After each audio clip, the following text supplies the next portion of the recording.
Have you ever tried something new, love it, and then later on realize you've been doing it wrong the entire time? Well, today we're counting down the top 5 mistakes that newbies often make on the carnivore diet.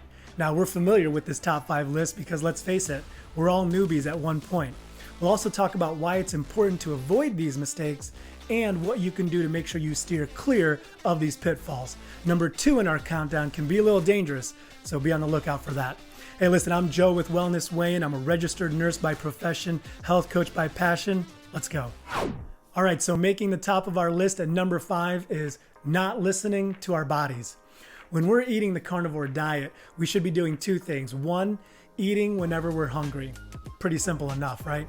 But number 2, we should be not eating whenever we're not hungry or whenever we feel full or satiated. And that can be a little bit more difficult. But the nice thing is that the carnivore diet and its high protein nature work to optimize and regulate all of our hunger and satiety hormones. So when we eat the carnivore diet, our hormone ghrelin, which is responsible for hunger, is decreased. So we feel hungry less of the time. And then also on the flip side of satiety, hormones like GLP-1, CCK, PYY, all of those are increased. And so we feel fuller, faster, and longer whenever we eat the carnivore diet. However, in the beginning, when you're starting off as a newbie, if you're like me, when I wasn't hungry, I would still walk by the pantry, I would walk by the fridge, prop it open, and look for a carnivore snack just for the heck of it. And then on top of that, when I was hungry, I felt like, should I be eating? I should probably be on some sort of calorie restriction to help optimize results.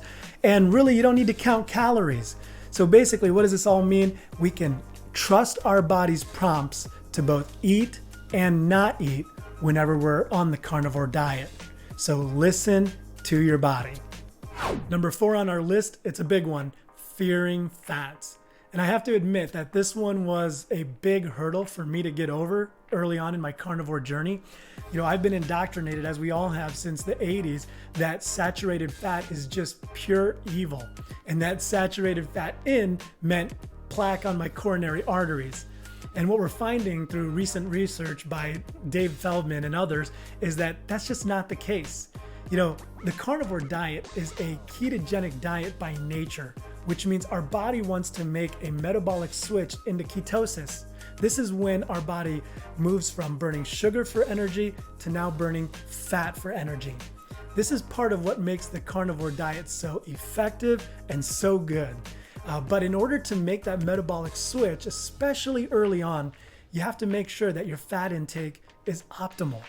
And so when you're at the grocery store looking for carnivore recipes and carnivore meats, make sure that you're opting for the fattier cuts. So when it comes to beef, buy the almighty ribeye.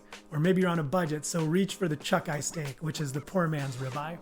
When it comes to meats like chicken, reach for the chicken thighs and chicken wings and legs instead of the boneless, skinless chicken breasts, which have less fat. When it comes to your recipes, add items like butter, ghee, beef tallow. Those give a nice added fat boost, and you can hide that in your recipes. You should be consuming about 75 to 80% of your daily calories from fats. Now that may sound like a lot, but fats are so calorically dense that it's quite manageable. And you can use apps like Carb Manager and MyFitnessPal to track your macronutrients throughout your day.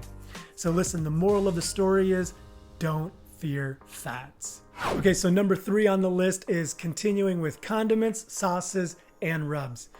I gotta admit, this one was actually hard for me because I'm a ketchup freak by nature. I love ketchup. I love barbecue sauce, honey mustard, sweet and sour. I could go on and on. I love my condiments, right?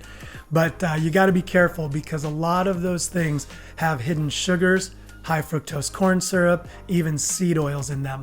So basically, when you're on a carnivore diet, you want to be a label reader. We recommend eating foods that don't have a label, eating whole unprocessed foods.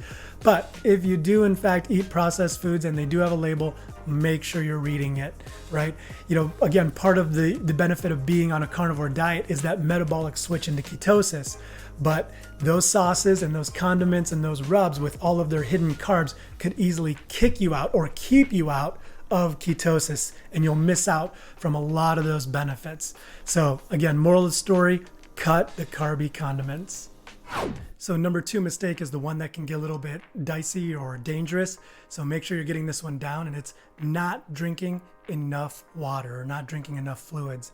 You know, when our body makes that metabolic switch into ketosis on the carnivore diet, there are several processes that take place that can cause us to lose excessive amounts of fluid through our urine. The first process to take place is that our body moves to using up glycogen stores for energy. Now, glycogen is basically glucose stored with water in our muscles and in our liver. When the glucose is mobilized, the water that it was once stored with is lost through our urine. The second process to take place is when our body, or when our liver rather, takes our fat tissue and converts it to fuel for energy. The fuel is called ketone bodies. And when the ketone bodies enter our bloodstream for usage, it can have a diuretic effect. And that means that our kidneys will produce more urine and thus will lose excessive amounts of fluid. Now, you run the risk of this more so in the beginning. So make sure you're drinking plenty of fluids and that you're addressing your hydration status. One of the best ways to look at your hydration status is to look in the toilet after you've urinated, not to be vulgar or anything. But if you're seeing a pale yellow/straw color, that's normal. So you're drinking just the right amounts. But if you're seeing like a dark amber color, that's an indication you need to drink more water. If you're seeing a clear, colorless toilet bowl after you've urinated, then that means you might be overhydrated, and that has its issues too. You can run into electrolyte dilution, and that can cause a whole host of issues like palpitations, fatigue, muscle cramps. So again, find that happy medium, assess your status, and drink the right amounts of fluids. One pro tip that I have is make sure you're having enough salt.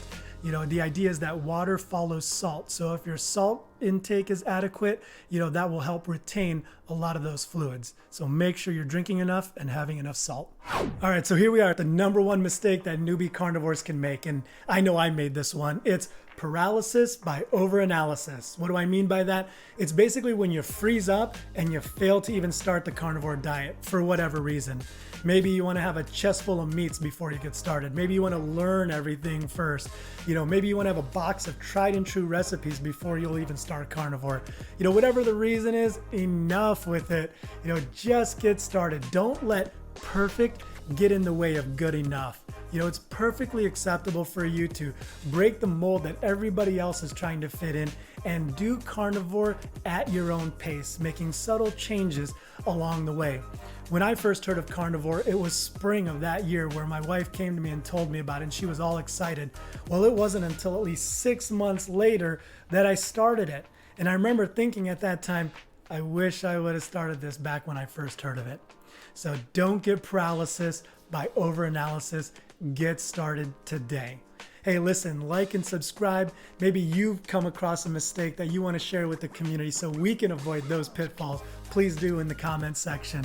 I'm Joe with Wellness Weigh-In. I'm out.